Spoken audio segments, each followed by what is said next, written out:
আসসালামু আলাইকুম, স্বাগত জানাচ্ছি আরটিভির মধ্যাহ্নের সংবাদে। আপনাদের সাথে আছি আমি পারভিন মিত্র।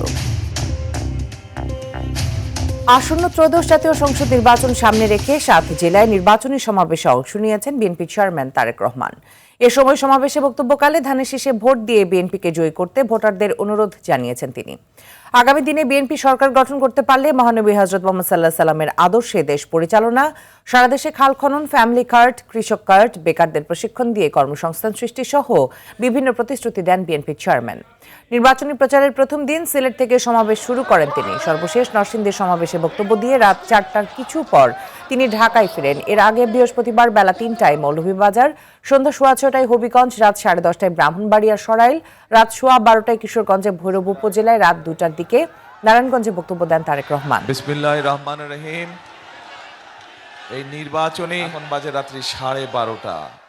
আল্লাহ রাব্বুল আলামিনের সাথে যারা নিজেদেরকে তুলনা করে বা আল্লাহর যেটা উপকার সেটা কি হলো তাহলে এটা এক তো শিরকি হলো, আরেকটা মানুষকে ধোঁকা দেওয়া হচ্ছে। যারা ভোটের আগে এরকম ধোঁকা দিতে পারে তারা ভোটের পরে কি করবে এবার বোঝেন আপনারা। ফ্যামিলি কার্ডটা দিয়ে আমরা দুস্থ পরিবার যারা আছে, মধ্যবিত্ত পরিবার যারা আছে, নিম্ন মধ্য পরিবার, প্রত্যেকটি গ্রামের পরিবারকে আমরা সহযোগিতা দিতে চাই।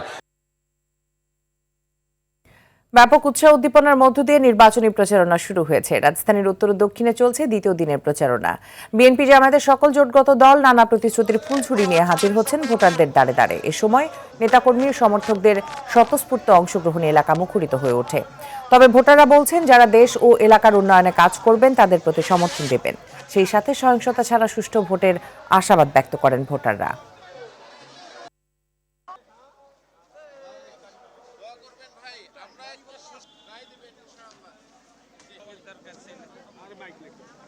আমার প্রতিশ্রুতি হচ্ছে যে আমাদের এই জলবদ্ধতা নিরসনে আমি একটি সমন্বিত উদ্যোগ গ্রহণ করব, যেটা আমি একটু আগে বলেছি। দক্ষিণ সিটি কর্পোরেশন, আমাদের নারায়ণগঞ্জ সিটি কর্পোরেশন, ঢাকা ওয়াসা, পানি উন্নয়ন বোর্ড, রোডস অ্যান্ড হাইওয়ে এবং এই অঞ্চলের যে মেয়র থাকবে, যে জনপ্রতিনিধি থাকবে, তাদের মাধ্যমে একটু সমন্বিত উদ্যোগ গ্রহণ করতে হবে। আমার ভোটারদের উদ্দেশ্যে একটাই কথা, সেটা হচ্ছে আমি আপনাদের এই এলাকার সন্তান, আমি আপনাদের এলাকার ভাই এবং বন্ধু, এবং আমি ছোটবেলা থেকে এই এলাকায় বড় হয়েছি এবং আমি আপনাদেরই একজন হয়ে আপনাদের একজন প্রতিনিধি হিসেবে আপনাদের পাশে সারা জীবন আপনাদের সেবা করার সুযোগ চাই আমি সবার কাছে। দীর্ঘদিন পর একটা নিজের ইচ্ছা মতো, পছন্দ মতো ভোট দেওয়ার সুযোগ পেয়েছে। মানুষের মধ্যে ভোট দেওয়ার ক্ষেত্রে যথেষ্ট উচ্ছ্বাস এবং সাড়া। দর্শক, রাজধানী বংশাল এলাকায় রয়েছেন সহকর্মী শামীম চৌধুরী, সরাসরি যুক্ত হচ্ছি তার সাথে। শামীম, প্রচারণার দ্বিতীয় দিন প্রার্থীদের পাশাপাশি ভোটাররা কি বলছেন জানাবেন। তো প্রার্থী ইশরাক হোসেন, আমরা এখন তার কার্যালয়ে রয়েছি, আমরা এখন তার কাছে সরাসরি জানতে চাচ্ছি আসলে নির্বাচনী প্রচারণায় তিনি কেমন সাড়া পাচ্ছেন।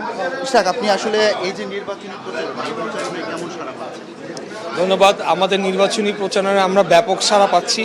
গতকাল থেকে আমাদের আনুষ্ঠানিক প্রচারণা শুরু হয়েছে। 37 নম্বর ওয়ার্ডে আমরা করেছি, আজকে আমরা 34 নম্বর ওয়ার্ডে এখন অবস্থান করছি। তো আমরা যেখানেই যাচ্ছি সবখানেই আমাদের যারা বাসিন্দারা রয়েছেন, তারা বিভিন্ন ফ্ল্যাট মালিকরা রয়েছেন, তারা ভবন থেকে হাত নাড়ছেন, আমাদের দিকে ফুল ছিটাচ্ছেন, তারা নিচে নেমে আসছেন, আমাদের সাথে কথা বলছেন, তাদের অভিযোগগুলো আমাদের কাছে তুলে ধরছেন এবং তারা বলছেন যে ওনারা ভোট দিবেন এবং আমি যাতে ওনাদের সমস্যাগুলো ভবিষ্যতে সমাধান করার জন্য উদ্যোগ নিই। তো আমরা অত্যন্ত আশাবাদী। ইনশাল্লাহ আমি অত্যন্ত আশাবাদী যে ঢাকা 6 আসন ইনশাল্লাহ আমরা জাতীয়তাবাদী দলের পক্ষ থেকে ধানের শীষকে বিপুল ভোটে বিজয়ী করে আমরা দলকে এই আসনটি উপহার দিতে পারব।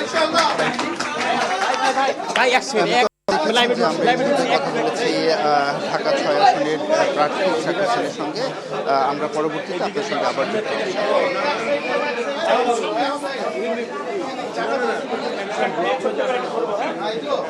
শামীম, অসংখ্য ধন্যবাদ আপনাকে আমাদের সাথে যুক্ত হবার জন্য। দর্শক, এদিকে রাজধানীর ঢাকা 13 আসনের আগারগাঁও এলাকায় রয়েছেন আমাদের আরেক সহকর্মী সাকিবুর রহমান, আমরা সরাসরি যুক্ত হচ্ছি তার সাথে। সাকিব, জানাবেন আজকের প্রচারণায় প্রার্থীরা কি কি প্রতিশ্রুতি দিচ্ছেন?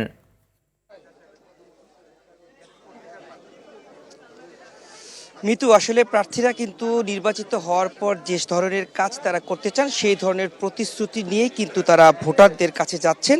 আমরা এখন আছি ঢাকা সংসদীয় আসন 13-তে, যেখানে বিএনপি মনোনীত প্রার্থী ববি হাজ্জাজ তিনি নির্বাচন করছেন। তিনি কিছুক্ষণ আগে 24-এর গণ অভ্যুত্থানের শহীদ সৈকত তার বাসায় গিয়েছিলেন, তার পরিবারের সঙ্গে দেখা করেছেন এবং সেখান থেকে শেষ করে তিনি আগারগাঁয়ে এসেছেন। এখানে তার যে নির্বাচনী একটি অফিস সেখানে তিনি আছেন, এখানকার স্থানীয় নেতাকর্মীরা রয়েছে। আমরা একটু তার মুখ থেকেই শুনবো, নির্বাচিত হতে পারলে প্রথম কোন কাজটা আপনি করতে চান? আপনাকে অসংখ্য ধন্যবাদ। নির্বাচিত হতে পারলে প্রথম দায়িত্ব আমাদের যে ঢাকা 13 এলাকার যত নাগরিক আছেন তাদের সমস্যা দূর করার, সমস্যা সমাধান, এবং সবচেয়ে বড় সমস্যা সন্ত্রাস, মানে কিশোর গ্যাং, চাঁদাবাজ, মাদক সন্ত্রাস। তো এই সন্ত্রাস দমন আমাদের বদ্ধপরিকর, আমরা এই সন্ত্রাস দমনে আমাদের প্রথম বড় কাজ হবে এটা। আজকে নির্বাচন প্রচারণার দ্বিতীয় দিনে আমরা 28 নম্বর ওয়ার্ডের ক্যাম্প অফিস উদ্বোধন করতে এসেছি। আমাদের নেতৃবৃন্দ এখানে আছেন, সেন্ট্রাল মহানগরের নেতৃবৃন্দ আছেন, ওয়ার্ডের প্রেসিডেন্ট আছেন, থানার নেতৃবৃন্দ আছেন, ওনাদেরকে নিয়ে আমরা ওয়ার্ড অফিস এখন উদ্বোধন করলাম। এরপর এখানে আমরা গণসংযোগ করব। মানুষের সাড়া পাচ্ছেন কেমন? স্বতঃস্ফূর্তভাবে পুরো এলাকার জনগণ আমাদের সাথে চলে আসছে। যেখানেই যাচ্ছি লোকজনের সাপোর্ট, লোকজনের ভালোবাসা সকলে বুকে জড়িয়ে নিচ্ছে।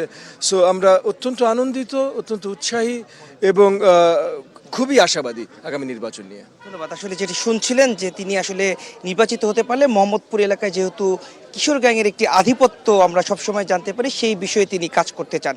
তো এই নির্বাচনী যে তার বিভিন্ন ধরনের কাজ করবেন সেগুলোই তিনি ভোটারদের কাছে তুলে ধরছেন এবং ভোট প্রার্থনা করছেন। কিছুক্ষণ পরে জুম্মার নামাজে অংশগ্রহণ করবেন এবং তার পরবর্তীতে কিন্তু তিনি আবার তার প্রচারণা চালাবে। তো এই ছিল আমার কাছে এখন পর্যন্ত সর্বশেষ। মিতু। সাকিব, ধন্যবাদ আপনাকে আমাদের সাথে যুক্ত হওয়ার জন্য। ত্রয়োদশ জাতীয় সংসদ নির্বাচনের আনুষ্ঠানিক প্রচারণা শুরুর দ্বিতীয় দিনে দুদিনের সফরে উত্তরবঙ্গে পৌঁছেছেন জামাত আমির ডক্টর শফিকুর রহমান। জামাত জোটের আয়োজনে পঞ্চগড়ে নির্বাচনী জনসভা নেতাকর্মীদের উপস্থিতিতে কানায় কানায় পূর্ণ। পঞ্চগড় চিনিকল মাঠে করা সভাস্থল ছাপিয়ে মানুষ আশপাশের এলাকাও ঢাকা পঞ্চগড় মহাসড়কে ছড়িয়ে গেছে। জোটের শীর্ষ নেতার আগমনে পুরো জেলায় কর্মী সমর্থকদের মধ্যে ব্যাপক উৎসাহ উদ্দীপনা বিরাজ করছে।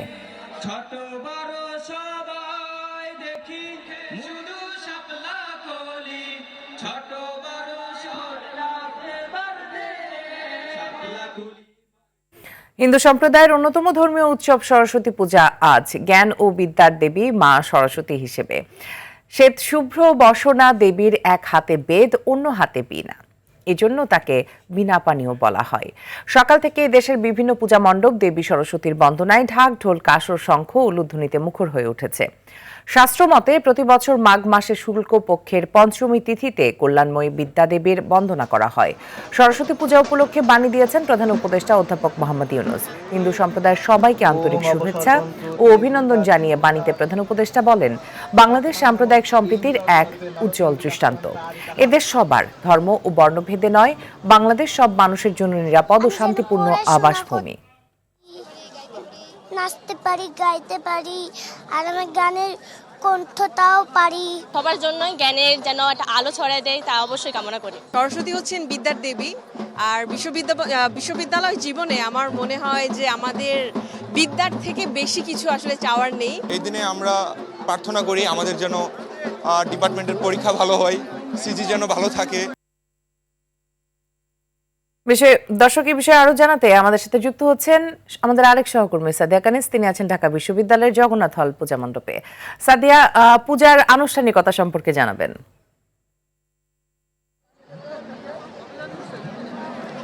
মৃত্যু অঞ্জলি প্রদানের মধ্য দিয়ে দিনের আনুষ্ঠানিকতা এরই মধ্যে ফুরিয়ে গেছে। এখন যারা ভক্তরা আসছেন তারা কিন্তু বিভিন্ন, এখানে যেহেতু অনেকগুলো মণ্ডপ স্থাপন করা হয়েছে ঢাকা বিশ্ববিদ্যালয়ে, সেই জায়গা থেকে ভক্তরা কিন্তু বিভিন্ন মণ্ডপ ঘুরে দেখছেন। প্রত্যেকটা মণ্ডপে তারা যাচ্ছেন এবং দেবীকে প্রণাম জানাচ্ছেন। যেহেতু দেবী সরস্বতী জ্ঞানের দেবী, বিদ্যার দেবী, ন্যায়ের দেবী এবং শিল্পকলার দেবী, সেই জায়গা থেকে কিন্তু ভক্তদের চাওয়াও তারা যেন আসলে জ্ঞানে গুণে সমৃদ্ধি লাভ করতে পারে এবং প্রজন্ম থেকে প্রজন্মান্তরে আসলে এই জ্ঞান ছড়িয়ে পড়ে, মানুষের মধ্য থেকে যেন কুসংস্কার দূর হয়, অজ্ঞানতার অন্ধকার যেন দূর হয়, সেই প্রার্থনাগুলোই কিন্তু করছেন। এবং যেমন শিক্ষার্থীরা এসেছেন তেমন কিন্তু অভিভাবকরাও এসেছেন, অন্যান্য বড়রাও এসেছেন। তারা প্রার্থনা করছেন তাদের যারা সন্তান রয়েছে তারা যেন জ্ঞানে গুণে সমৃদ্ধ হতে পারে, এমনটি প্রার্থনা করছে। আর এই ঢাকা বিশ্ববিদ্যালয়ে কিন্তু প্রত্যেকটি ডিপার্টমেন্ট আসলে প্রত্যেক বছরই জাঁকজমকপূর্ণভাবে সরস্বতী পূজা উদযাপন করে থাকে। এবারও কিন্তু তার ব্যতিক্রম হয়নি। এবার ৭৬টি মণ্ডপ স্থাপন করা হয়েছে। চারুকলার মণ্ডপ ঘিরেই কিন্তু বেশি আকর্ষণ, কারণ প্রত্যেকবারই তাদের প্রতিমার কিছুটা আসলে অন্যভাবে তৈরি করা হয়, কিছুটা শৈল্পিকভাবে তৈরি করা হয়, সে কারণেই কিন্তু মানুষের আকর্ষণ বেশি থাকে। তো সকালে আসলে শীতের আড়মোড়া ভেঙেই সবাই এই দেবীর চরণে শ্রদ্ধা জানাতে, দেবীর চরণে প্রণাম জানাতে এসছেন এবং আনুষ্ঠানিকতা শেষ হয়েছে, শিশুদের হাতে খড়ি দেওয়া হয়েছে এবং যা আনুষ্ঠানিকতা ছিল সবই শেষ হয়েছে এবং সন্ধ্যায় কিন্তু সাংস্কৃতিক অনুষ্ঠান রয়েছে এবং আগামীকালও কিছুটা আনুষ্ঠানিকতা রয়েছে আমরা যতটুকু জানতে পেরেছি। এবং শিক্ষার্থীরা বলছেন তারা যেন, যারা নতুন ভর্তি হয়েছেন এবং পুরনো যারা আছেন তারা যেন ভালো পরীক্ষা দিতে পারে, ভালো ফল লাভ করতে পারে, সেই প্রার্থনাগুলোই কিন্তু জানাচ্ছেন এবং মানুষের মধ্যে থেকে যেন অন্ধকার দূর হয়। তো মিতু, এই ছিল আমার কাছে সর্বশেষ। ধন্যবাদ আপনাকে। এদিকে ভরা মৌসুমে মধ্যস্বত্বভোগীদের দৌরাত্মের কারণে বাড়তি সবজির দাম। আমদানি ভরপুর থাকলেও প্রায় সব ধরনের শীতের সবজির দামই চড়া। ব্যবসায়ীরা জানান সরবরাহ কিছুটা কম হয়, দাম কিছুটা বাড়তি। রাজধানীর কারণ বাজারে এমন বাজার পরিস্থিতির চোখে পড়ে। মাছ মাংসের দাম বাড়তি হলেও ডিম, আলু, পেঁয়াজের দাম অনেকটা হাতের নাগালে। এদিকে ব্রয়লার মুরগি প্রতি কেজি 180, গরুর মাংস 780 ও খাসির মাংস বিক্রি হচ্ছে 1250 টাকা কেজি দরে।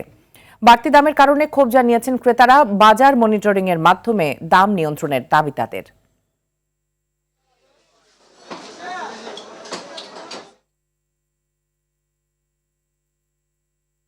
সিলেটের জৈন্তাপুর সীমান্তে বিজিবি ও স্থানীয় গ্রামবাসীর সংঘর্ষে একজন গুলিবিদ্ধ সহ 6 জন আহত হয়েছেন। এর মধ্যে বিজিবির এক সদস্যও রয়েছেন। স্থানীয়রা জানায় কয়েকদিন আগে টিপরাখলা সীমান্তে গরু চোরাচালান নিয়ে উত্তেজনার জেরে জৈন্তাপুর মডেল থানায় মামলা করে বিজিবি। এরই জেরে বৃহস্পতিবার রাতে টহলের সময় বিজিবি ও স্থানীয় যুবকদের মধ্যে বাকবিতণ্ডা হয়। এক পর্যায়ে বসতঘর তল্লাশি ও লাঠিচার্জের অভিযোগকে কেন্দ্র করে মসজিদের মাইকে ঘোষণা দিয়ে স্থানীয়রা সংঘর্ষে জড়িয়ে পড়ে। এতে 6 জন আহত হন। তাদের মধ্যে গুরুতর আহত বিজিবি সদস্য সহ 2 জনকে ওসমানী মেডিকেল কলেজ হাসপাতালে পাঠানো হয়েছে। বর্তমানে এলাকায় পরিস্থিতি শান্ত আছে।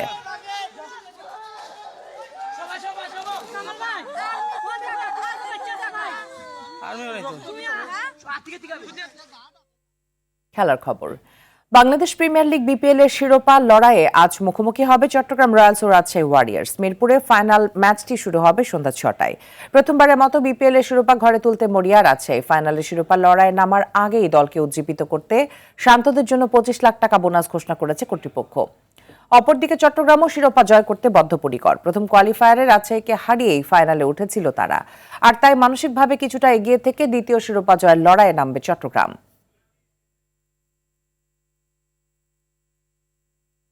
মধ্যাহ্নের সংবাদ এই পর্যন্তই। দুপুরের সংবাদ 2:45 দেখার আমন্ত্রণ রইল। ধন্যবাদ সবাইকে।